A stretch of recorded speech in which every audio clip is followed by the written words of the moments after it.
بسم الله الرحمن الرحيم، والصلاة والسلام على أشرف الأنبياء والمرسلين محمد وآل بيته الطيبين الطاهرين، واللعن الدائم على أعدائهم من الأولين والآخرين إلى قيام يوم الدين. إخوتي الأعزاء، نلتقي معكم وهذه الحلقة من برنامج وقفات نغمية في القرآن والردة الحسينية. اليوم نأخذ أحد المقامات الرئيسية التي يستخدمها قراء القرآن وكذلك الرواديد والإخوة المنشدين. هذه النغمة الجميلة، النغمة المعروفة، النغمة التي تعتبر هي أكثر استخداما في المقامات الشرقية، وهي نغمة البيات، مقام البيات. هذا المقام الجميل، هذا المقام الذي يخرج من القلب. كيفية التعرف على مقام البيات: نستطيع القول بأننا نتعرف على مقام البيات من خلال عدة طرق أو من خلال عدة وقفات. الطريقة الأولى أو الطريق الأول كيفية التعرف على نغم البيات من خلال قراءة القرآن الكريم. نجد في الطريقة المصرية بالتحديد، نجد أغلب القراء يبدأون بمقام البيات ويختمون بمقام البيات. سأقرأ لكم إن شاء الله هكذا: أعوذ بالله من الشيطان الرجيم، بسم الله الرحمن الرحيم.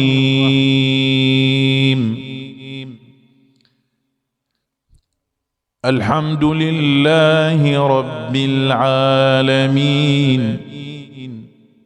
الرحمن الرحيم، مالك يوم الدين، إياك نعبد. هكذا هي بداية قراءة القرآن الكريم. وشوف القارئ يختم بالبيات، هو يدخل بمقامات أثناء قراءته، يدخل بعدة مقامات ويتفرع إلى عدة أنغام، ولكنه بالأخير يختم بالبيات. وأنت تشعر خلال هذه القراءة، تشعر بأنه راح يصدق القارئ في هذه النغمة، ويقول هكذا: غير المغضوب عليهم ولا الضالين. تشعر بأنه وصل إلى مرحلة التصديق. إذن هو بدأ في بداية قراءته بالبيات وختمه بالبيات. هذا من خلال القرآن الكريم. من خلال المجلس الحسيني، المجلس الحسيني القارئ عندما يقرأ الخطيب يقرأ بمقام البيات ويقرأ هكذا بداية المجلس الحسيني: ما أنسى إذ وقفت عقيلة حيدر مذهولة تصغي لصوت أخيها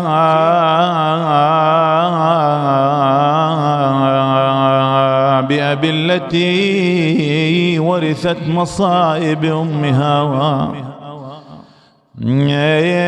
فغدت تقابلها بصبر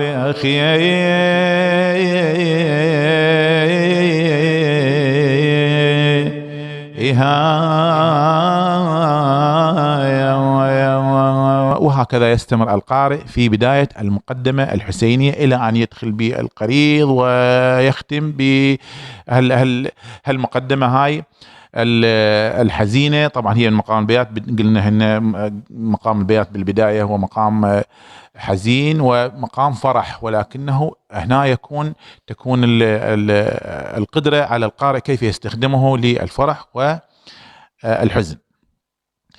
هذا من خلال المجلس الحسيني. من خلال اللطميات الحسينية، القارئ المرحوم جاسم النويني يقرأ جسام يا ظنوتي، وكذلك عندنا يا محل الوداع بهالمسية المرحوم حمزة الصغير، وكذلك على المشرع العباس للمرحوم حمزة الصغير. على كل نقرأ بلطمية جسام يا ظنوتي، وننتبه ونركز على مقام البيات في هذه اللطمية: جسام يا ظنوتي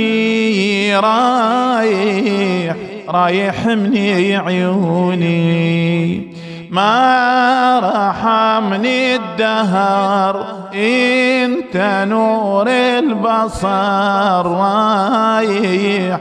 رايح من عيوني.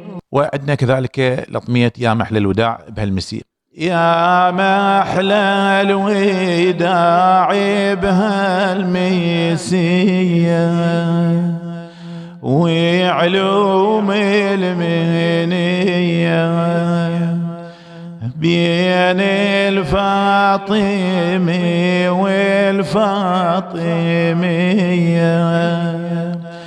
كذلك نتعرف على مقام البيات من خلال بعض الموشحات وبعض المواليد وبعض الأبيات التي تخص يعني أهل البيت عليهم السلام. يا من هديتم بالنبي محمد سيروا بهدي نبيكم تعظيما. هذه بعض الأمثلة أو مفاتيح مقام البيات. يعني هسه انت لو تجمع اللطميات والمجلس الحسيني وقراءة القرآن والشعر، لو تجمعهن في نغمة واحدة تشوف انه النغمة هي نغمة واحدة لا تفترق مقام او العفو محطة عن محطة اخرى. ولهذا انا اقدم لكم شكري الجزيل على حسن الاستماع، ونلتقي معكم ان شاء الله، وتابعونا في حلقات قادمة إن شاء الله من برنامج وقفات نغمية في القرآن والرد الحسيني، الذي يبث من خلال صفحة مدرسة الإمام الحسين الدينية التابعة لشعبة المدارس الدينية في العتبة الحسينية المقدسة. والسلام عليكم ورحمة الله وبركاته.